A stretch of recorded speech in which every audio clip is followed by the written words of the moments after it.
Sure you want to start streaming the live event? Yes, yes I am. No. Thanks for asking me 4 times, YouTube. I appreciate that. We have no clue what we're doing. We should be live now, and we have no clue what we're doing, Bear. Let's not lie to ourselves. So we're live now. Welcome, guys, to episode 17 of Recycle Bin, or whatever the crap we call this. I think it's Recycle Bin. Yeah. So I'm Johnny O. We've got Bear with If That's the Case here. I guess you're down below me, so in the live stream, but yeah. Oh, I am? Yeah, so so we've got Bear here with If That's the Case. If this is your first time here, this is our weekly live stream that we do. I'll host on my channel this week. Next week, Bear will host on his channel, and we flip back and forth. And we like to start off each of these just with a quick introduction like this. I do want to mention that my 150 sub giveaway is now live, and no, I am not prepared, and no, I do not have my Gleam link already pulled up, but I will and put it in chat. And yeah, except I'm not signed in apparently, so I'll do it later. I'll add it to the description later, or you can look on my channel and look at the last video that I uploaded. So anyhow, I have 150 sub giveaway going on for, I'm breaking things over here, don't mind me, for my Raspberry Pi Zero with a USB hat and some accessories. Again, you can watch the video to find out more details about that. Alright, so our first segment of each of these live streams is PC Part Picker Challenge, where we essentially, well, this was recommended to us by Dr. Zipucci, originally one of Bear's subs, who I stole from him. I guess I didn't really steal him. I'm kind of, we're sharing him now because he's subbed to both of us. That sounds so wrong and dirty. I'm like over here pasting your Gleam link in the chat, and all I hear is, thanks. Bear and I are sharing this guy. It's like, whoa, whoa. So this challenge was suggested by Dr. Zipucci, and basically each week we come up with a challenge for each other, and we have to use PC Part Picker, obviously, to pick the parts. All the parts must be compatible. They all must have a price and availability on PC Part Picker, and our final price cannot include any mail-in rebates. We have you, the audience, vote on whose build you think is the best each and every week. We let that poll run for the entire week between streams, and then on the next live stream we announce the winner. So, on to that note, you'll see I have the straw poll pulled up here. And we're going to see who won last week's $400 1080p gaming PC Part Picker Challenge. Alright, and results are 2 votes for me, 1 vote for Bear. So, looks like I won this. And did you win last week? I think you won last week, right? I won last week. Yeah. And then you won like 2 or 3 weeks before that. Yeah, we seem to kind of alternate a little bit. I feel like we alternate a lot. Mm-hmm. Not a bad thing. No, it's not. I just find it interesting. I tend to flip, and I'll have to look back and see, because maybe there's a little bit of psychology behind this, because what I do is I flip who's first on the list. I try and remember to do this. So, like, if I'm hosting, I'll put you first, and then me second, and then I'll do it the other way around when you're hosting. Or when I'm hosting, whatever. Whichever way I said the first way, I do it the opposite way the other time. So, like, I'll flip-flop who's first on the list each week as well. Right. So, you know, I'm going to have to look back and see if maybe that has something to do with it. You know, maybe not. Probably not. But so, anyways, this week's challenge is to build, or was to build, a $1,000 PC for running professional 3D applications, like Autodesk softwares, Blender, any kind of like 3D modeling or rendering application. So the goal here was to build a multi-core system that could utilize CUDA processing for $1,000. So Bear, I'm going to pull your build up if you want to go and take a look at that. I mean, I guess, if I have to. Go ahead and run us down your part list and your methodology for picking Autodesk softwares, Blender. I don't have kind of like 3D huge grasp of knowledge in the 3D world. However, my understanding of it was to have as many cores running as high as you can with a good GPU to back it up. Helps with the 3D process and 3D programs. So I went ahead and I went AMD with this because right now they have the best bang for the buck processors out there as far as core count and frequency. So I went with the Ryzen 7 1700, 8-core processor, 3 cores of hot. I did go ahead and grab myself a Cooler Master Hyper 212 Evo to kind of help keep things down. Went ahead with an Asus Prime B350M, simply because I don't see any future SLI in this system. And then I went ahead and got myself some Kingston HyperX Fury RAM, 16 gigs of RAM. I just kind of find that to be the standard in today's program-demanding world of computers. Maybe I'm wrong, I don't know. I did go ahead and get myself a 120 gig solid-state drive for the operating system, and then a 1 terabyte drive for all the other 3D files that you'll probably be using. I did toss in a GTX 1066 gig. Yeah. it's what was in the budget. So right. It was the biggest I could get in our $1,000 budget limit. I threw in a Bitphoenix Nova case because they're actually pretty cool, and right now they're on sale, so that also helped with the decision making there. And then the power supply, I went with the semi-modular GPU because with the particular case and the window, I thought it's better to have it look a little nicer than have a bunch of cables everywhere. Right. So, and no ketchup and mustard wiring. So that was it. Dr. Zakuchi is here to witness live his PC Part Picker Challenge. Oh, is he on Discord? He said hello in the YouTube chat. Hello, really? Dr. Z. My YouTube chat's not updating then. What the heck's going on? I have nothing in YouTube. Oh, there we go. Hey, Dr. Zibuchi, I see you now. YouTube was being stupid and didn't want me to see your posts, so yeah. Blame it on YouTube, of course. Of course, it's always YouTube's fault. So yeah, Bear and I actually have pretty similar builds this time. I actually had even that same case, but the non-windowed version in my previous build. Oh, you did? But then, yes, I did. But then, shenanigans happened. So you'll notice that I'm going to start with my case because this was kind of cool. So my case is here at $0 because my motherboard comes with a free case. What? So I went with Ryzen 7 1700 as well because right now it's on a great deal on Amazon, $270. So anybody who's in the market for a new PC, definitely look at the Ryzen 7 1700. I didn't put a CPU cooler on it because that CPU cooler is pretty sufficient. Even if you want to do a little bit of overclocking on it, it can probably handle a mild overclock. I think actually Kyle did a video on doing that with the 1700 or 1700X, one of the two, with the factory cooler, and it was able to overclock no issues. So the motherboard, I went with the Gigabyte AX370 Gaming ATX board because those pictures are tiny and terrible.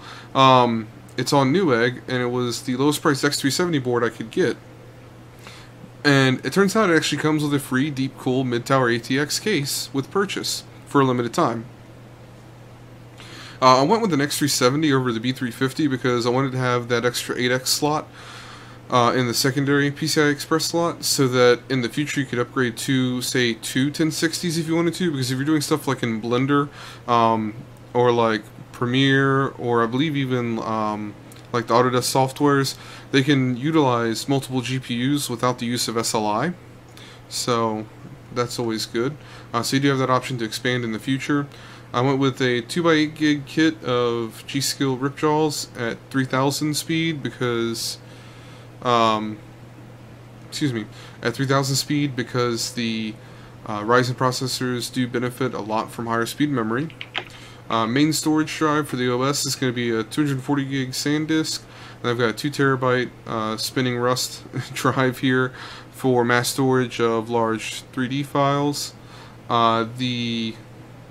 Dr. Cibucci said strange bundle. Yeah, it is a really weird bundle on Newegg for that case, but hey, I'll take it where I can get it. I went with the same GeForce GTX 1060 6GB card, and I've got here the Deep Cool Ducas WHV2 So it's a white case. Normally it's like a $50 to $60 case. So really good value for this on Newegg with that motherboard. That's actually pretty awesome. And the Corsair CXM 650 watt semi-modular power supply. So I went with a 650 watt to try and give us enough headroom so that if in the future we wanted to slot in a second 1060, even though SLI is not capable with these two cards. Again, you don't need SLI in these professional applications to be able to utilize multiple graphics cards. They actually don't rely on SLI at all because they'll access the cards individually to submit the workload to them. So right now we're at about a 300 watt system draw, so this still gives us plenty of headroom. Another 1060 will put us at about 420 watts. So we would be good in the future to go ahead and upgrade with a second card if need be. So all that, and that came in at $989.80, so just shy of our $1,000 budget. Wow, my notification just went out. Yeah, me the too. Live stream. I just got that. That's very late. Yeah. We're already 25% through our show. Yeah, I know. Yeah, but so we're pretty similar in build here. The only thing I would say is bear your memory at 2133. I don't know what kind of effect that would have, because I do know that Ryzen does benefit from the high-speed memory. Oh, right. That's right. It reduces latency between the two CPU complexes that sit on the die. Again, I don't know how big of a difference that would make in performance over time, but yeah. So we're both within a couple of dollars, about $9 of each other, $10 of each other in the build budget here. So that's pretty good. Dr. CPUs said, "I bet the notification this time." I'm not sure if you meant to say I got the notification this time, but okay. Oh, yeah, I don't know what's up with the timing of that notification today. That was really weird. Yeah. So I've been terrible and I haven't posted anything in the chat. So I'm gonna post Bear's build in the chat. So if you guys want to check it out at your leisure, you can. Oh, he said I beat the notification this time. Yeah, that definitely makes did. More sense. Yeah. Yeah, I'm not firing on all cylinders tonight. And then I got the straw pull. Ah, good, because I didn't even have it open. Thank you. So guys, go ahead and go ahead and hit up that straw poll, vote for whichever build you like the best, and we'll check on who won that in the next episode. Yeah. So before we move on to our next topic, we need to issue the challenge for next week. Oh, sorry, go ahead. No. Okay. And the other thing I want to, well, let's go ahead and do this first. So, originally I was going to do the most RGB in the cheapest PC possible for next week's build challenge, but I decided to push that one off to next week because I had a great idea for this week's, and that would be, although I've kind of cheated and already done one myself, but this will be a completely new build, I promise. A Marvel character themed PC with no budget limitations. So basically we're going to do a PC based around any Marvel character we want to choose, and we're going to limit it with no budget at all. So yeah, this should be interesting. So I wanted to put, I feel like our past builds, a lot of them are really similar, and I feel like it's part of it's because maybe we get a little too constrained in the rules on the builds. So now I'm starting to think about, things we can do without a budget attached to them to try and see if we can kind of expand what's in these builds a little bit, make them a little bit more varied. Right. Alright, so do you have anything else to add, Bear, before we roll into the first topic, or? Yes. What was his name? Thomas. Oh, right. Oh, crap. Why can't I remember?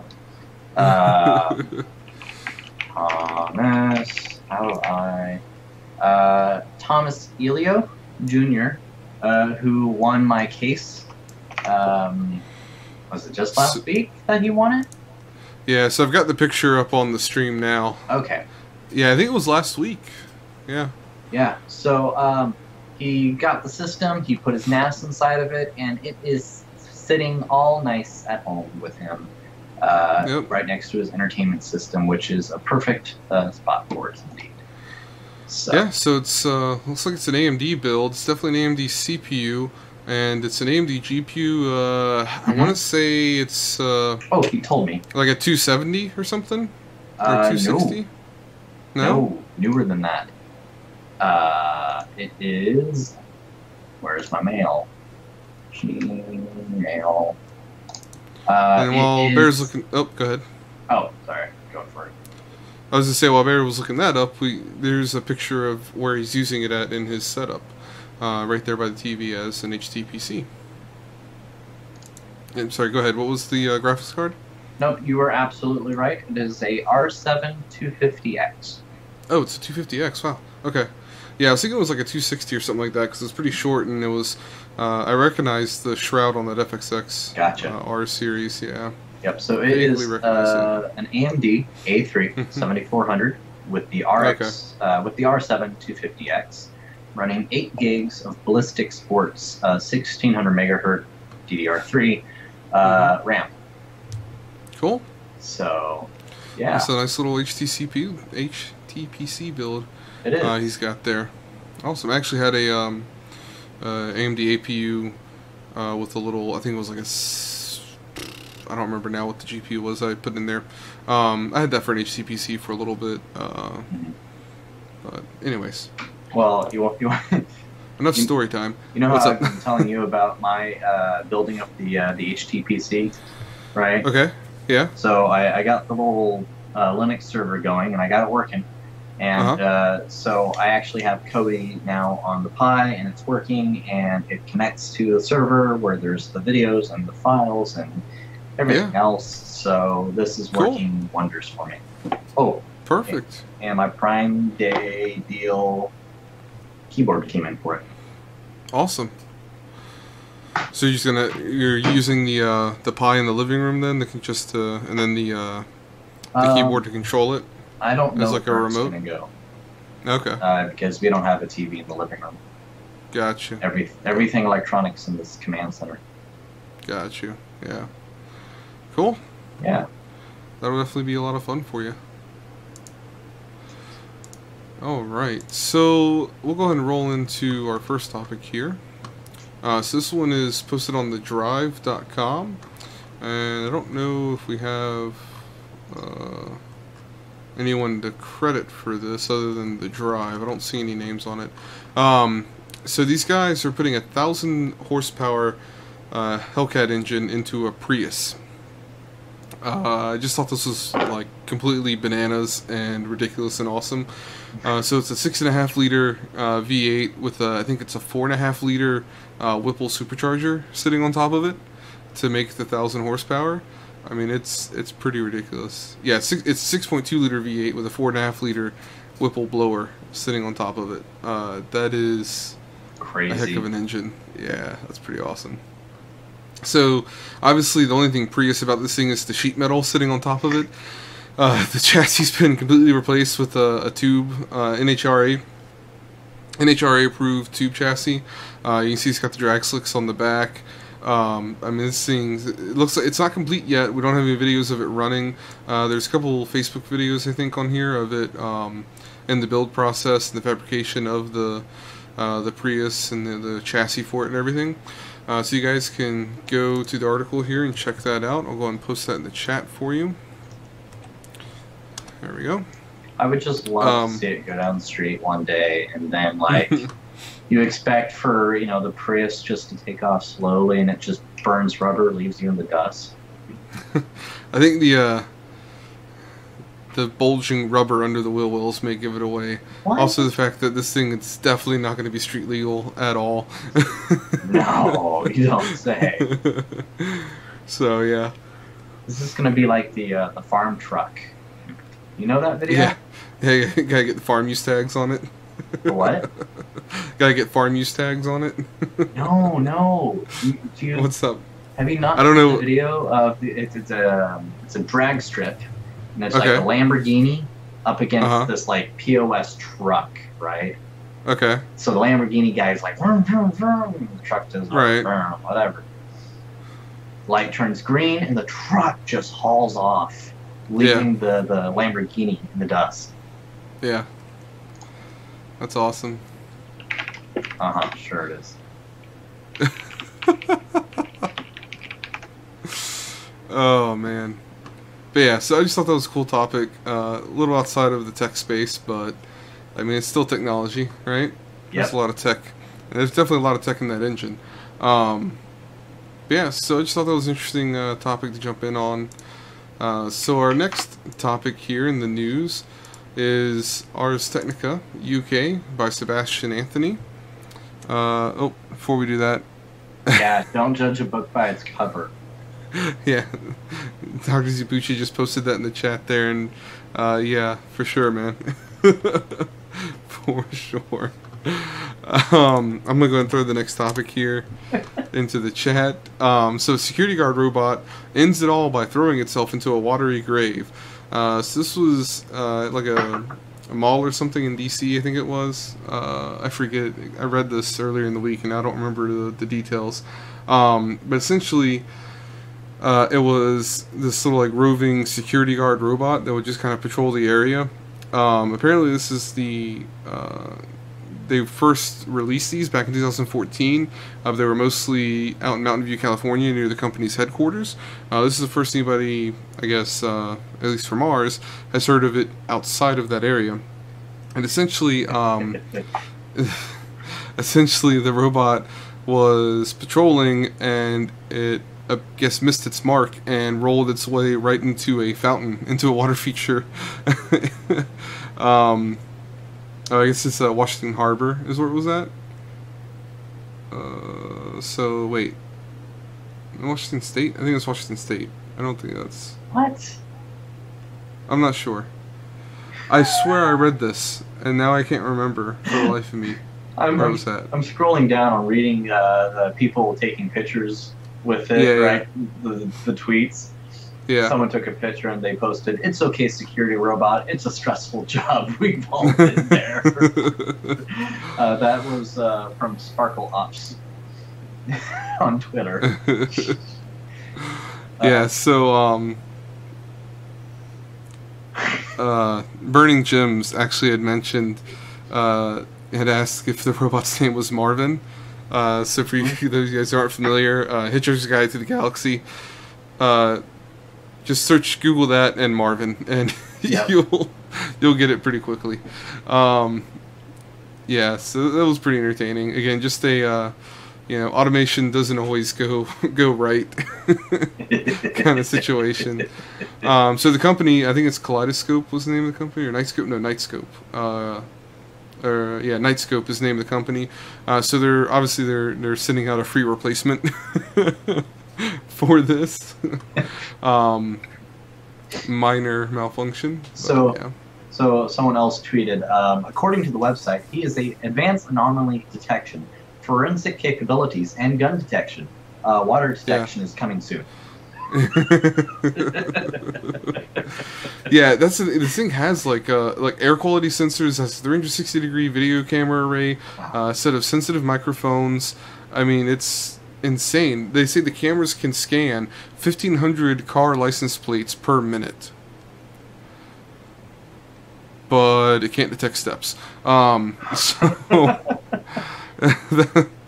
I guess that's that's too much. That's asking too much. Maybe this is just something the developers didn't foresee. They didn't foresee a water feature that you could walk down into. Maybe they expected water features to have some child protection. But because if you look at this thing, it's kind of weird. It is. It's got steps down. Like you just like walk down the steps, walk through the water, and walk back out the other side almost. Which is actually pretty cool. Yeah. It just seems like an odd. I mean, I guess this is outside, so it's not that big a deal, because it looks like it's raining here. You can see the floor or the ground there is all wet, but... Yeah. Yeah, it's outside. Yeah. So we've got one more news topic here from Ars Technica, yet again.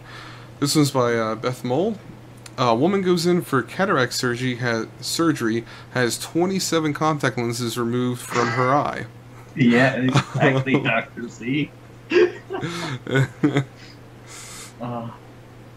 When you overwork an older Roomba, yeah.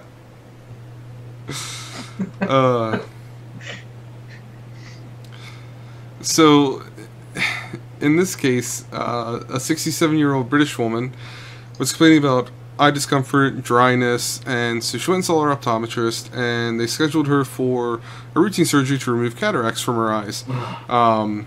And during the procedure, the doctors discovered a bluish mass on her eye, which turned out to be 17 contact lenses all stuck together.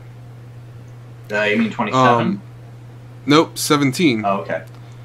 So, they also discovered, after finding that mass, that there were 10 more, like, scattered all around her eye.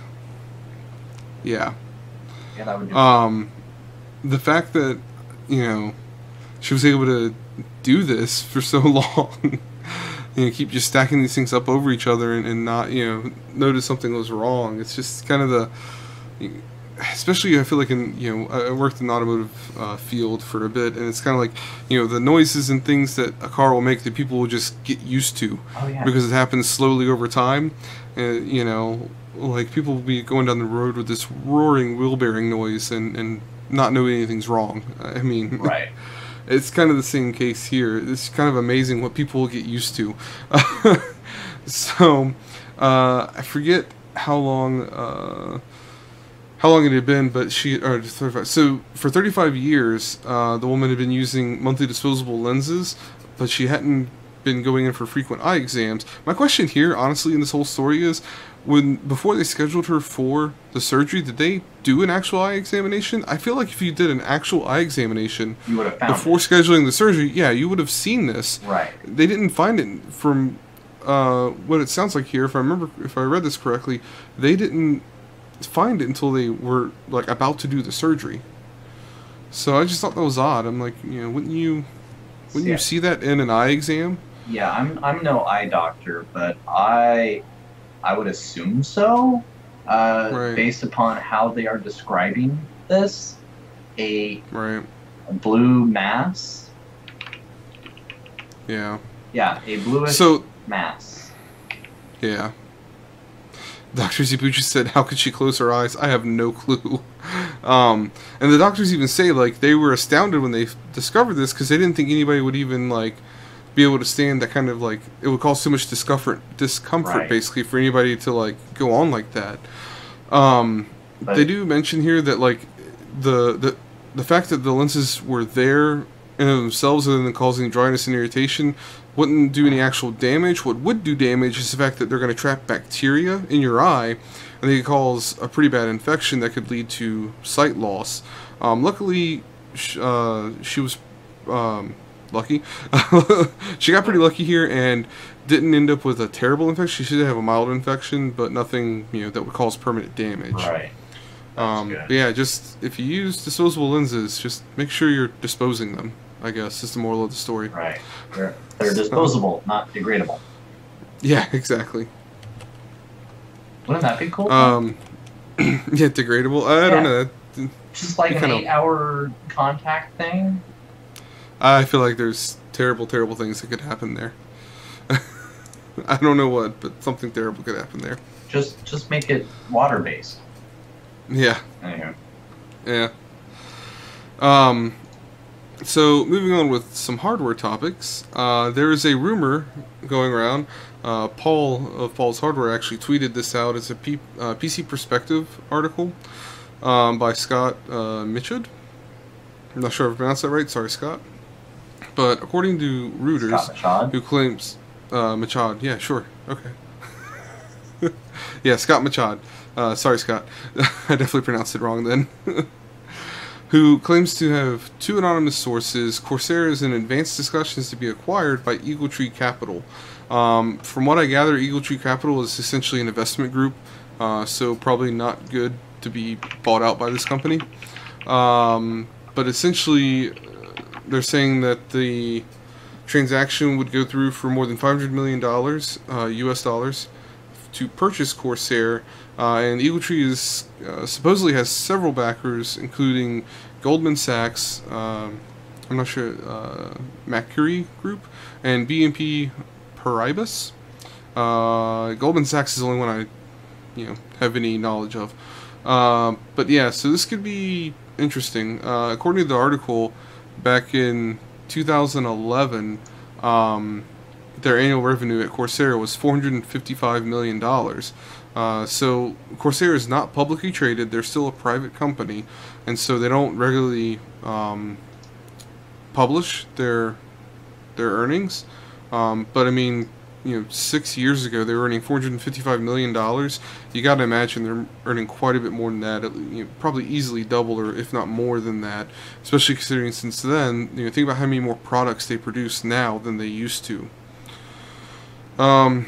So yeah, I have a feeling that if this is true and this goes through, it may be the end of Corsair as we know it. Possibly the end of Corsair, period. Which would suck. I think Corsair does a lot of cool stuff. They have a lot of cool products. I don't know. I think they're a good thing for the PC industry. But any thoughts on that, Bear? On a possible Corsair acquisition? I mean, that's how business goes. Yeah, that's true. But yeah. I don't know. I feel like Corsair is such a big name, though. They are. Like, I can't wrap my head around $500 million. Right? So, yeah. I can't say whether or not I would be happy or content with my company being bought for $500 million if I was Corsair. Yeah. But I mean, not knowing... Sorry, go ahead. Like, I just don't know, like, how does one rate themselves, Right. Yeah, and I mean, again, I think someone, I don't remember if it was on Twitter or here in this article. Yeah, I think it was here in the article. Someone does mention it was on Twitter, that they can't believe that they're only worth $500 million, right? Mm-hmm. I mean, it seems like they're such a big company. They do so much in the tech space, you would think they'd be worth more. But when you think about it, I believe it's mentioned in this article as well, Corsair doesn't actually make a lot of their stuff. Right, so any of their CPU coolers, like most manufacturers of CPU coolers, it's Asetek technology up under there. They basically license and slap their logo on. Like with the power supplies, like most power supply companies that produce power supplies, they're built by Seasonic or some of these other OEMs. Yeah. I think Sunflower, is one of the OEMs. Like, there's different OEMs that they all use. Yeah, so Dr. Cipucci mentioned that, them being bought out seems weird. This year, he feels like they released items well. Yeah, I think they've had a lot of big releases lately. I feel like they've had a lot of success lately. Yeah. Just like Dr. Cipucci is saying here, that's why this kind of feels, I don't know, almost feels dirty. Something feels wrong about this. Yeah, didn't Corsair also come out with just like a ton of RGB stuff? Just like a crap ton of RGB stuff? I know, like a bunch of like RGB as far as like in the case space. Yeah, I believe so. Right. Yeah. So, and they've got a lot of nice cases come out here lately too. Yeah. Well, and they do. I mean, I have a Corsair CPU, or not CPU, PSU, in my case that I just got. Yeah. What was it, 2 or 3 weeks ago? Yeah, all 3 of my computers have Corsair PSUs. So. Yeah. So but again, that's one of those things where how much money are they really making off these power supplies? Right. Because I know Seasonic makes some of their power supplies. I think that's more their higher end, like HX series, stuff like that. The CX and CS, I'm not sure. That's really loud. Sorry, headphone users. Rip. This is my grandmother, and I need to pick this up since I'm visiting her tomorrow. Okay. Hi, Grandma. But yeah, so again, this is definitely a big deal. Hopefully, if this is true and it does happen, hopefully Corsair doesn't change much, or at least doesn't change for the worse. But anyways, go ahead and move on to the next topic here. This one's going to be from PC Gamer. Written by Paul Lilly. Steep decline in cryptocurrency market has miners dumping their GPUs on eBay. So essentially, this article, again, a couple of these articles are a little bit older. This one's from 3 days ago. So Ethereum hit a dip. More people are starting to mine it. The difficulty is increasing faster and faster. The DAG file size is increasing.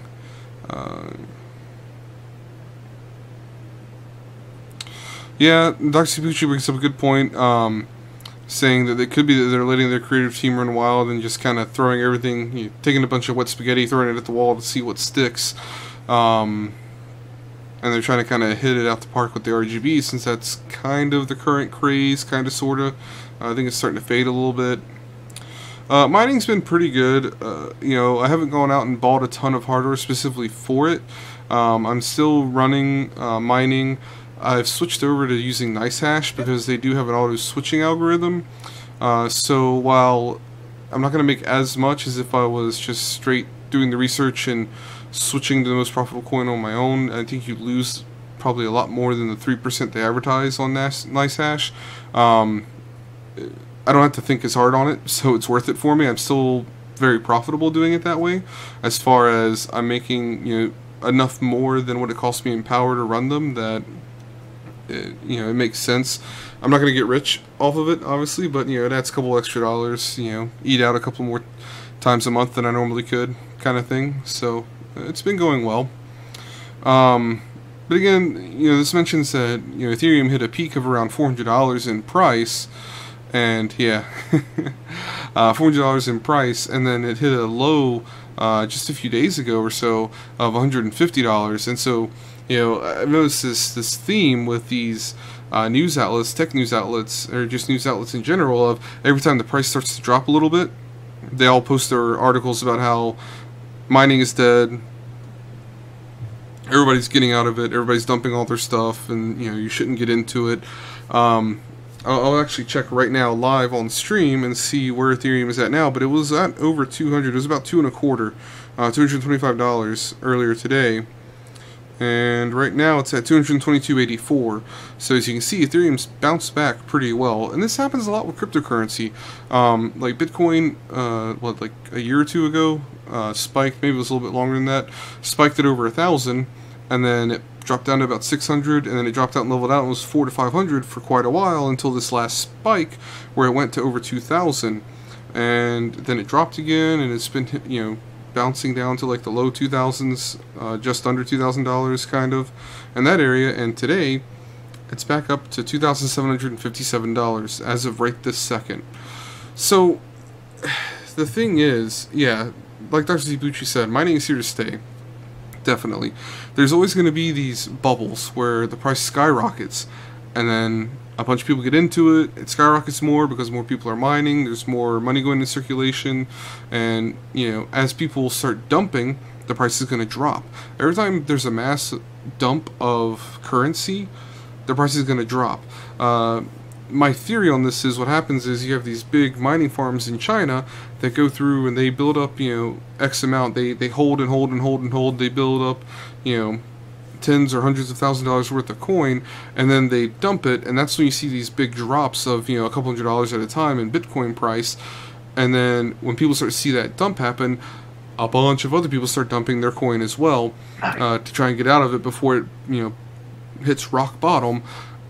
And then once people kind of come to their senses, all the people who are too nervous about the price of the coin have dumped their money, and everybody else who is smart is holding, then you see the price creep back up. And that's why we keep seeing this up and down cycle going on with Ethereum, Bitcoin, all the cryptocurrency prices. So my recommendation to anybody who's watching this, who's interested in mining, if you're going to do it, don't do it as an investment. Don't go in and invest in a bunch of mining hardware to try and, strike it rich or whatever, expect to, sustain that or to even pay that off in any reasonable amount of time. If you already have current hardware and you're curious about it, go ahead, give it a shot. Go to NiceHash, something like that, where it's nice and simple to first start off, get your first few Bitcoins, and start kind of playing around with stuff. You can try different algorithms. If you really want to make any kind of real money, probably your best bet is to go to you know, one of the forums and watch for the announcements of new coins that are coming out. Find a coin that you think has some promise, that maybe other people think has some promise as well, and do a little bit of research on it. And once mining is available for it, mine as much of it as you can early on when the difficulty is low and the value is low. Build up a bunch of it. Maybe if you have some Bitcoin from running, say, a NiceHash miner, which will auto-pick the most profitable algorithm for your hardware for you and automatically pay out in Bitcoin, you can take some of that Bitcoin, maybe buy some of that new coin, and watch it. Hold it, write it out. Every new coin that I've looked at, that I've taken any interest in, every time, when you go in and look at it, it always comes up. It makes it to an exchange. If it makes it to an exchange, it'll come up. It's worth basically nothing. After a month or two, you'll see the price will go up to 50 cents, $1, something like that, and you'll see at some point the price will spike, hit a large amount. Maybe it's only $1, maybe it goes up to $10 or $15, and then maybe a few months later it completely dies off. And you could go ahead and get in early whenever it's worth nothing. Wait till it hits $1 or $2, and you know, say you've been able to mine 50 or 60 coins. Well, there you go. You're able to mine 50 or 60 coins early on. Would probably only be a couple of weeks of mining tops, and you've already earned, you know, 100. If you mine 100 coins in the first 2 weeks, and it goes up to $1.50, you've earned $150 right there. So just little things like that, you know, watching it like that. And some coins, like, you know, one of the coins that I was into in its infancy was Litecoin. I got out of it, but you know, it hit a spike of, I don't remember, I think at some point Litecoin was over $100 if I remember correctly. Right now it hovers around $40. But then Feathercoin was another one that I got into. People had high hopes for Feathercoin, and it, you know, it fell off exchanges. People were dropping it left and right. I think it's still around, but nowhere near the capacity that it was at one point. I'm going to stop talking about rambling about this stuff now and get on with the topic. I think IfThatsTheCase made a comment. Mining's good for every NVIDIA, AMD, the buyer, and everyone after the price boom drops and getting well priced. Yeah, exactly. Basically, Dr. Zipucci was just saying that, you know, in the end, it's good for everyone because NVIDIA and AMD are making money hand over fist right now that they're going to be able to put into investing in the next generation of GPUs. Assuming that's kind of where he's going. Right. And you know, even once the price boom, you know, drops, then all this stuff's going to go back to normal. Gamers are going to be able to get their mid-range cards again, just like they were able to beforehand. And that's kind of what this topic is about. A bunch of these GPUs are showing up on eBay now at much more reasonable prices. They're still somewhat inflated, so you know, but they're not going for $600+ anymore for like an RX 480. It's down to more like around $300 or so, which is still a bit overpriced. I would not recommend necessarily going out and just snatching one of these up real quick. Do your research on it. Find one that's at a good price if you're absolutely committed to buying one now, even if it's still a little bit inflated. But I would wait longer. Wait for more of these. What you're really waiting for is for the people who jumped on the bandwagon and bought these cards and are now realizing that, man, this makes my house, you know, it makes the room that they're mining in get super hot. Right. It's a pain in the butt to manage. I'm going to close that because now it's auto-playing a audio ad. You know, it makes all these, you know, it's a pain in the butt because, you know, sometimes you get a system that won't be stable. It's crashing every couple of days and you got to deal with that. So that's what you got to wait for, is the people who are not committed, basically, the people who aren't, you know, Chinese miners who are running literally thousands and thousands of GPUs at a time. You got to wait for that kind of like bandwagon miner to dump their GPUs because they're tired of dealing with it, essentially. So, sorry, real quick, Dr. Zipucci had a question. Does NiceHash only mine one certain coin or all? So, I don't know that they do all, but they do several. So, like right now, my machines mostly switch between Ethereum, Libri, Zcash. I'm trying to think what else mine have been flipping, because I watch my dashboard and see what they're flipping through. So right now, NiceHash has me mining Ethereum, Zcash, Libri, and I think Pascal. Pascal coin is a thing. I believe those are the four that my machines mostly bounce between right now, and which is why I'm letting NiceHash do that, because I know that those are, when I was doing research on it in the past, or I don't remember if I mentioned Libri, but Libri was on there too. I don't remember if I'm, when I was researching this before, I went in and just let NiceHash take it over for me. Those were the top, most profitable coins right now for mining with NVIDIA GPUs. So, sorry, go ahead, Bear, what were you about to say? So I was going to make a comment on Dr. Z Pucci's comment. Okay. And he said that mining is good for every NVIDIA, AMD, the buyer, and everyone after the price boom drops and gets and well-priced GPUs. There is one person who actually does get hurt by this whole boom, which is the manufacturers. I'm not sure if you guys watch Gamers Nexus. They did a really good video on this, which is the manufacturers, they have to determine when is this boom really going to stop, because you're buying all their cards, they're popping them all out, but once the boom stops, here's what happens. The people who are getting off the bandwagon will sell their GPUs, the extra GPUs that they don't want anymore, and now there's all these used GPUs out there. But here's the thing, manufacturers still have a crap ton of these GPUs filling up their warehouses, and stop the belts completely just can't be done. So I know where you're getting at with that. Mm-hmm. I saw the same video. So, and part of this is kind of a problem that a manufacturer is going to have, kind of, sort of, no matter what. This does make it a little bit harder. This does make it a little bit harder for them. But the problem that specifically that you're talking about there is they don't know how much to ramp production up. They don't want to ramp it up too much, and then the bubble drop, and then, because the main problem with it is the fact that this is happening pretty close to their new series coming out, like Volta and Vega are both on the cusp of coming out. Now, Vega isn't going to be the low end, so AMD is probably in a little bit better position than NVIDIA right now, because they have a high-end line coming out in Vega, but their lower-end line, as far as I know, I don't know that Navi or any of the other stuff is really... I think Navi was the next GPU architecture. But any of their newer GPU architectures that may replace the lower-end Polaris aren't necessarily that close to coming out. So they're in a little bit better position than NVIDIA is, but yeah, they have to kind of play this balancing act of, okay, how much production do we keep going during this price boom, so that we don't get stuck with, like you said, a warehouse full of stuff. Now, I think the bigger concern for them right now is the RMA process, worrying about, illegitimate RMAs from these miners, and that's where they can really get screwed over. But that kind of ties into our next topic as well. So this one is on PC Gamer again. I believe it was also, I think this may have been originally a WCCF Tech article, so, but it is legit what's happening, but some of the theories in here may not be completely solid, so you take that with a grain of salt. So PC Gamer, this was written by Paul Lilly. Beware of fake Ryzen processors selling on Amazon. So there have been at least 2 confirmed users. The first one was a Reddit user by the name of Shooter999. And essentially, he purchased on, I believe it was Amazon, a Ryzen CPU. And if you'll notice here in this second picture, you can probably tell pretty quickly what's wrong with this.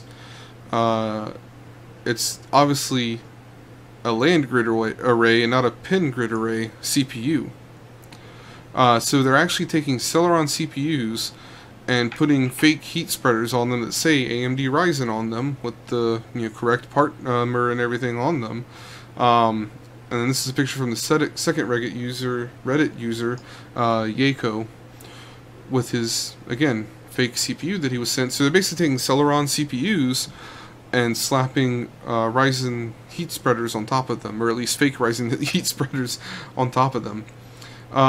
So the working theory on this is that it may be, since there were kind of 2 in sort of a short period of time, that it could be an elaborate RMA scheme, like fake RMA scheme basically, for them to go in, like buy the real CPU and then take a Celeron and then slap on a fake heat spreader on it and send it back as an RMA.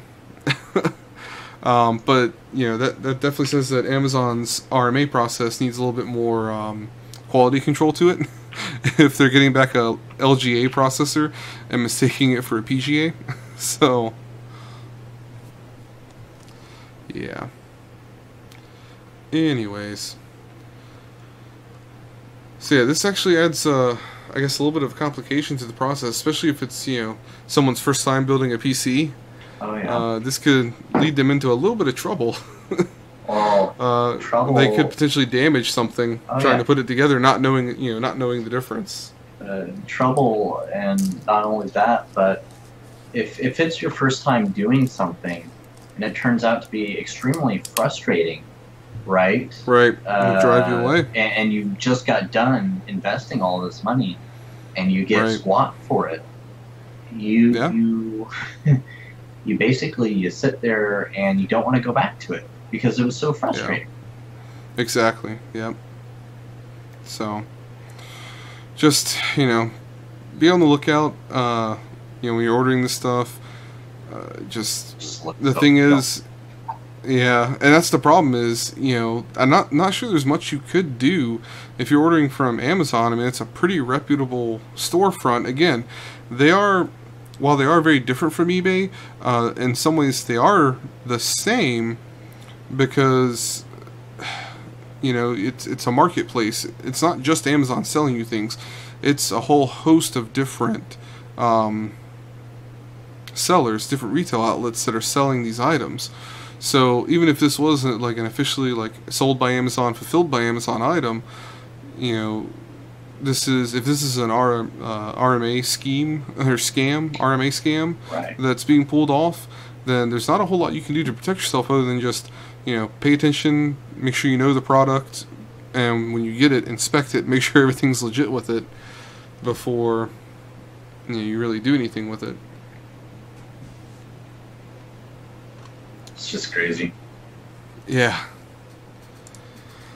So speaking of Gamers Nexus, which we mentioned a little while ago, probably far too long ago for me to actually make that transition, but that's okay, I did it anyways. Next article is from Gamers Nexus from Patrick Lathan, and AMD Ryzen Threadripper and R3 specs have been finalized. Ow! So you see here in the first RIP headphone users yet again. Ryzen Threadripper has a price. So the 1920X is going to be a 12-core, 24-thread, 3.5 GHz, 4 GHz boost at $799, and the 1950X will be the 16-core, 32-thread, 3.4 base, 4 gigahertz boost at $1,000. So yeah, definitely compared to what Intel's got out there right now. Just looking at specs and price, they're yet again slapping them in the face, man. It's gonna be a rough year for Intel.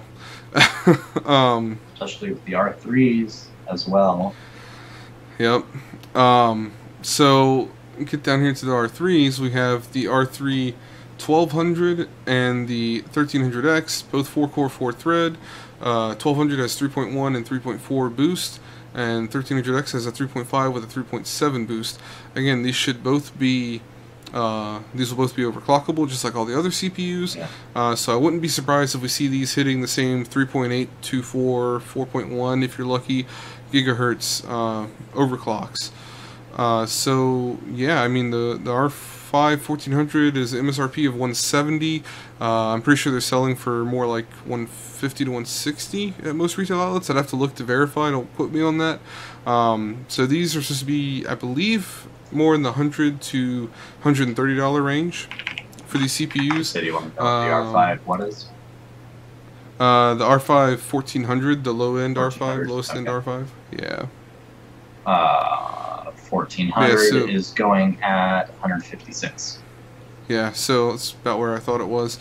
And so these will be hitting that, you know, the lower $100 range, which is kind of taking out the i3 market. And as we know, Intel is taking basically the only place that they could possibly beat AMD out away. We reported last week on the 4560 Pentium processor essentially being killed off by Intel because they're going to reduce production on it to make the price go up and make it harder to find. And that would have been the only CPU they possibly could have, for someone just building a basic gaming PC that is on a tight budget. That's the only CPU they could have really beat AMD with for trying to build a super duper budget gaming PC. Right. So yeah, again, like I said, AMD is just gonna stomp all over Intel for at least the next year. I would guess. So if I had to guess, I would say if I had to guess, I would think the 1300X would come out about what, 120, and the 1200 being like I want to say it's like I want to say 90? It's like 100 and 130, yeah, or what they're supposed to be. I remember seeing it somewhere before. It may have actually been in one of the past topics. It may have been like a rumor or a leak for the pricing on them. I don't recall now off the top of my head, and don't believe it's listed in this article. They do have some performance numbers for Threadripper listed here in the article, where AMD did compare in their announcement video, I believe, the Cinebench scores between the 7900X and the 1920X and the 1950X. These were all tested at stock, as far as we know anyways. So the scores were 2167 for the i9 7900X, which is their, I believe, 10-core 20-thread part, if I'm not mistaken. The 1920X, 2,431. Now the 1950X, which is going to be at the same price point as the 7900X at $1,000, 3,062. In Cinebench, that's almost a 50% performance improvement.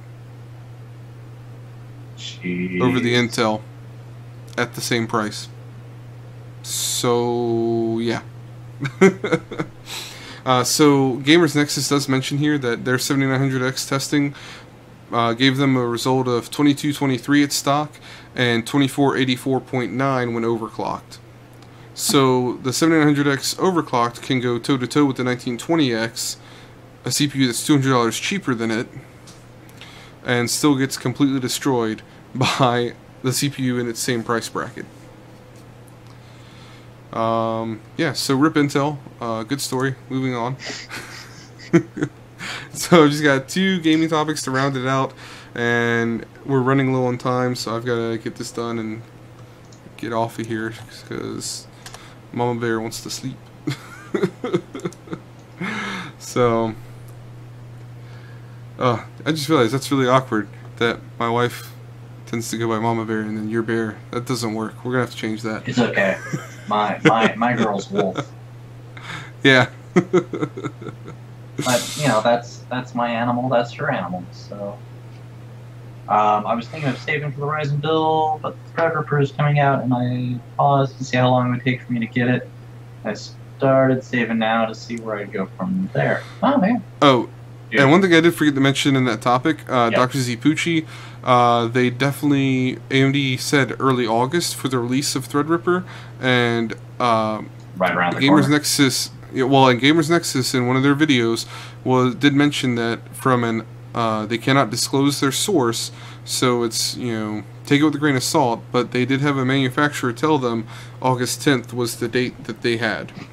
So expect August 10th to see Ryzen Threadripper officially available, or at least officially launched. So yeah, so it should be officially on sale August 10th.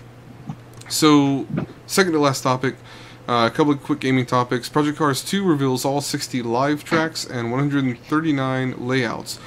Each track will come with 4 seasons of dynamic weather. So there's all the circuits here, and their number of layouts for each. I'm not going to go through all of these. I'll post it in the chat if I didn't already. I did already, okay. So you guys can see, and there's also a video down here. I'll just kind of go through a couple of quick shots of it. Project Cars 2 does look pretty darn good. I didn't ever get in on the first one. I definitely wanted to. I just don't have a ton of money spent on games these days, so but I may be able to pony up the money for Project Cars 2 when it comes out. So if I do, definitely guys expect maybe some streams of me playing Project Cars 2 and, you know, sucking at driving cars. But and anytime, Dr. Bucci, not a problem at all. And also, nobody pre-order, because you should never pre-order anything. I'm assuming that was a pre-order. Yeah, they're advertising pre-order now. Don't pre-order. Just don't do it. It's never worth pre-ordering. It's not worth the risk. And our last topic, we had a lot of PC Gamer topics this time. We did. Last topic's another PC gamer topic. I'll post that in the chat. Terry Crews likes PlayerUnknown's Battlegrounds more than you. So Bear, do you wanna argue with Terry Crews about who likes PlayerUnknown Battlegrounds more? No, because if I do, he'll whoop my rear. So if you don't know, Terry Crews is actually an avid PC gamer.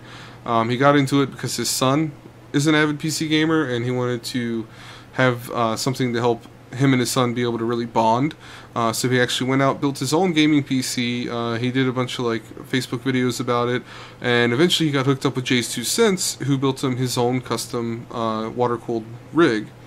Go check out Jay's 2 Cents channel. Just search Terry Crews. I'm sure you'll find it. Pretty awesome. Couple of videos to watch about that. So yeah, now ever since kind of getting into the gaming with his son, Terry Crews has really become an avid advocate of PC gaming and custom PC builds. So he's actually said here in this topic that basically at first him and his son were really into Overwatch, and they still love Overwatch, but they got into PlayerUnknown's Battlegrounds, and he said that's basically their go-to game now to play. They can't get enough of it. He also mentions here that he thinks that VR is the future, and he makes a statement here that exactly. And he makes a statement here that I think totally echoes with the average consumer for VR, and which makes me it brings me down a little bit. But he says they have a Vive and an Oculus Rift, and he says between the two they typically use the Rift more because it's easier to get into. It's an easier, smoother process to go from go through getting set up and playing and getting into the game than it is with the Vive. I don't own either one, but I've used both through my work, and I can say I can totally see his point, and I totally agree that it is a simpler, smoother process to just jump into a game with a Rift versus a Vive. Not that that makes me very happy, because in the long run, I think the Vive provides a much better gaming experience, a much better VR experience overall. But it's true, and especially right now, the biggest thing is that the Vive is still $800. Occasionally there's like a $100 off coupon from HTC on it, but it's still $700 to $800, no matter when you look at it. Right now, the Oculus Rift touch bundle, so the Rift headset, the sensor, all the normal stuff you get, plus the touch controllers, I think it's like $400. Jeez. Yeah, I don't know if that sale's still going on. It was on sale for $400, but I think normally they're only doing like $500 or $600 for it. So, the Rift, even though it's owned by the devil itself, Facebook, it is the lower cost option and the smoother transition into getting into a gaming experience with it. But that being said, you've got to look into it, because there's a lot of hinky Facebook type stuff going on with the Rift. Early on, there were a lot of reports of the fact that the EULA for the Rift basically states that they can track every single thing that you do. They basically collect every single piece of data they possibly can, down to like what direction your head is looking. They collect that data, and they hold on to it, and they do with it what they will. Just like anything else that you do on Facebook. It's, for them, the reason why Facebook's free and the software for the Oculus Rift is free, or some of the games are, the cost that they are, is simply because they're collecting data from you. There's a hidden cost, which doesn't get paid in nickels or dimes. So. Right. Yeah, that's part of why, Microsoft made Windows 10 officially free for over a year, and it's still, unofficially, Windows 10 can still be had for free, and the reason is because data is money. Right. They do a lot of data mining on you through their operating system, just like Facebook does it through their website, and they do it through the Oculus Rift. They do a lot of data mining to get all the data they can on you to be able to sell that to third parties to make money. Right. That's what it boils down to. Basically. So you've got to kind of. Basically, what they want to know is they want to know, all right, Joe Smith on Facebook, what are you looking at? What are you getting into? And then Facebook goes, hey, NVIDIA, you know, Joe Smith here really likes or has been looking into Pascal GPUs, you know. Yeah. And NVIDIA goes, all right, well, we're going to pay you $2 to shove some advertising this you know, in this guy's face of our GPUs. And what happens is Facebook receives the $2. They spend about $1, you know, shoving the advertisements in your face, and they keep the other $1. Right. And then Joe Smith is suddenly buying an NVIDIA graphics card, which is a few $100. Right. So, yeah, I mean, and to be fair, you know, everybody calls out Microsoft and Facebook and Oculus. You know, Google does the same thing to you. Oh, yeah. When you're in Chrome, when you're in Gmail, when you're on any Google service, YouTube, they're tracking you, they're watching what you're doing, they're collecting data on you to be able to sell advertisements, to be able to put ads in front of you that are relevant, that are the most likely to get you to click on them, because you just seeing an ad, you know, they get a very small percentage of a penny for that. You clicking on an ad, they may get a penny or two for that. You know, the more you actually clicking on the ad makes it, you know, that much more likely that you're going to actually spend money on whoever is trying to advertise to you. Right. So that makes whoever is hosting that ad get much more money. So yeah. Yeah. Wait. We both have YouTube channels. Yeah. And we both have AdSense. Yeah. And we're both monetized. Yeah. Ads are wonderful. Watch all the ads. Click them all. Honestly, I can't blame people if you have ad block. I totally understand. Yeah, definitely. Especially since YouTube seems to be shoving more and more advertisements down our throats. The other day I was watching a 10-minute video, and I used to be able to watch the entire videos all the way through. I can't watch a 10-minute video anymore without an advertisement halfway in the middle. To be fair, you can control that in your settings. Not you, not as the viewer, but as the channel. Right. You and I could both put in mid-video ads, as almost as many as we would want. I'm pretty sure, but we could put in mid-roll ads. Yeah. But actually, just as I have, I'm sure you as well have chosen not to do that because we know it's annoying. We know that the audience doesn't like it, and that is on the creator to change that setting. That's not forced by YouTube. In fact, sorry, go ahead. In fact, while we are streaming right now, you can actually click a button as the host that says "roll an ad," roll a video. Yeah, I know. Now. I know. So you'll only find 2 different types of ads on my channel. The one that's way off to the right or something, I think it is. That's the generic Google ad that is default. Right. You cannot opt in or opt out of that. That's always there. The one. No. There's a channel setting. There's a channel setting to say don't allow ads on the sidebar. It's in the channel settings. You can turn that off. Right. So, but that's if you don't monetize. But if you monetize, the sidebar thing's always there or something, isn't it? Nope. All right. I know that there's one that's default. What's the default one? I don't think so, because you can go through. I can go through and turn off all of my ads. You can completely, even if you have channel monetization enabled, you can there's a channel setting. It's not on it's not on a video setting. It's a channel setting that basically says, I forget the exact verbiage, but you can basically tell it to disallow ads on that one ad that shows up on the right hand side. Right. Basically the one above the recommended videos. You can disable that from your channel settings, and then in your video, you can either choose to individually not monetize the video, or you can basically just go in there and turn off all the individual ads. Gotcha. I mean, you can have it to where only one ad of any given type will run, or no ads at all will run. So for me, how I have mine set is, I'm looking at mine right now, and it says that my ad that's on my right is required, on desktop only required. So maybe I haven't changed that option yet. I might look into that later. And then there's overlay ads, which are the bars at the very bottom of the video. And then there's sponsor cards ads, and that goes onto the right side on top of the video. And those are both ones that you can click X to go away. And then there's the skippable videos at the start of your video. Right. So the only thing I've enabled are the display ads on the right and then the skippable videos. Those are the only two. I don't.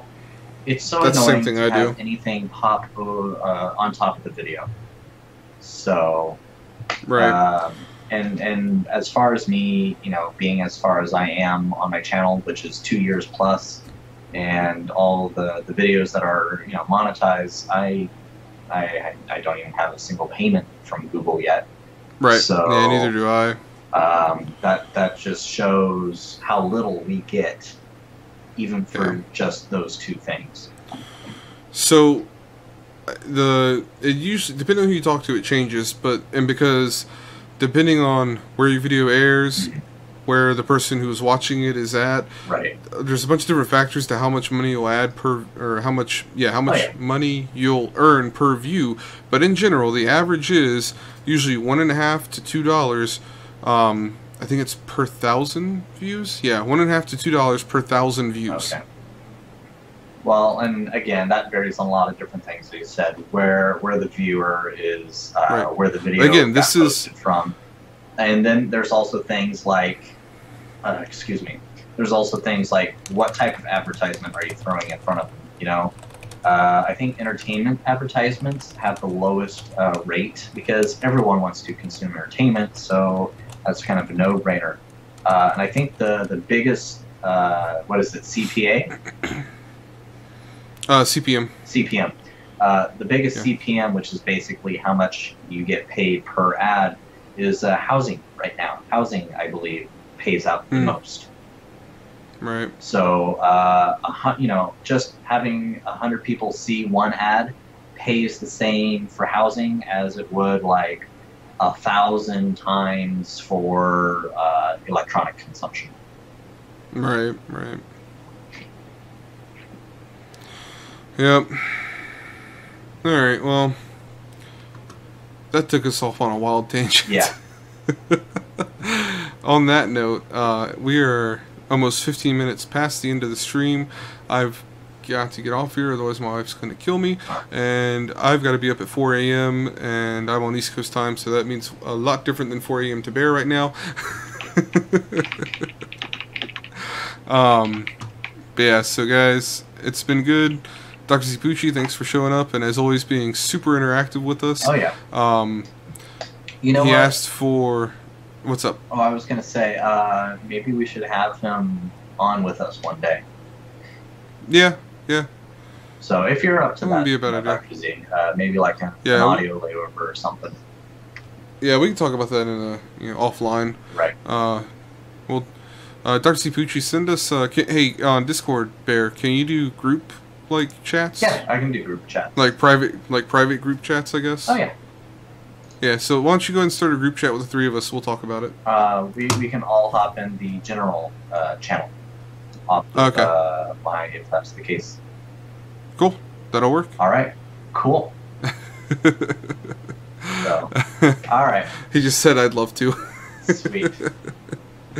Awesome. All right. So. Yeah, I think I don't think I have anything else to say. I'm pretty sure. I always feel like I'm forgetting something. But guys, I gotta get ready for my trip to Portland. So. Yeah. So guys, thanks for hanging out with us, Dr. Zipucci. Thanks for being awesome, and we will see you guys next Thursday on Bear's channel. Don't forget about my giveaway. Check out the video on my channel. I'll add the link to the video in the description of this, probably tomorrow at some point because I'm about to go to bed.